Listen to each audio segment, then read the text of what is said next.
వైకుంఠ ఏకాదశి అంటే హిందువులకి ఒక చాలా పవిత్రమైన రోజు. ఆ వైకుంఠ ఏకాదశి రోజు చాలా వరకు హిందూ భక్తులు తిరుపతి వెళ్ళాలి. ఆ వైకుంఠ ఏకాదశి రోజు ఆ దేవుడిది వెంకటేశ్వర స్వామి దర్శనం చేసుకోవాలని చాలా మంది అనుకుంటారు.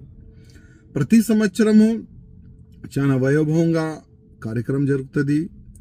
దర్శనం కూడా లాక్స్ ఆఫ్ భక్తులు దర్శనం చేసుకుంటారు. కానీ దురదృష్టం ఏంటంటే నిన్న ఒక తోకిస్లాటలో 6 మంది చనిపోయినారు. దాంట్లో 5 మెంబర్స్ మహిళలు ఉన్నారు. ఇంకా 48 మెంబర్స్ దాంట్లో ఇంజిట్ కూడా అయినారు ఆ తోకిస్లాటలో.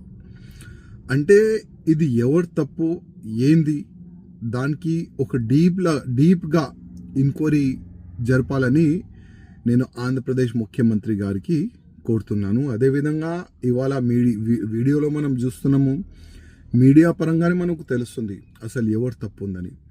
ఒకవేళ పోలీసులు సడన్గా ఆ గేటు తెరవకపోతే ఆ యాక్సిడెంట్ జరిగేది కాదని అక్కడ ఉన్న సాక్ష్యాలు చెప్తున్నారు. అసలు ఇది వాస్తవమేనా, అసలు ఎవరు తప్పు ఉంది అని కొద్దిగా డీప్గా ఎంక్వైరీ చేయాలని నేను మా నాయుడు ముఖ్యమంత్రి గారికి రిక్వెస్ట్ చేస్తున్నాను. అదేవిధంగా 6 చనిపోయినారు. వాళ్ళకి ఫైనాన్షియల్గా టీటీడీ చైర్మన్ గారు అదేవిధంగా ముఖ్యమంత్రి గారు వాళ్ళకి ఒక 10 lakhs రూపీస్ కానీ వాళ్ళ ఫ్యామిలీ మెంబర్స్కి ఫైనాన్షియల్గా సపోర్ట్ చేయాలని నేను రిక్వెస్ట్ చేస్తున్నాను. అదేవిధంగా చాలామంది ఇంజ్యూర్డ్ అయినారు కదా, వాళ్ళు కూడా ఫైనాన్షియల్గా సపోర్ట్ చేయాలని నేను ముఖ్యమంత్రి గారికి రిక్వెస్ట్ చేస్తున్నాను. అదేవిధంగా ముందు ఇట్లాంటి యాక్సిడెంట్ జరగకూడదు, దానిపైన కూడా ఒక మంచిగా ప్లానింగ్ చేయాలి. లక్షల మంది తిరుపతి దేవస్థానంకి వస్తారు.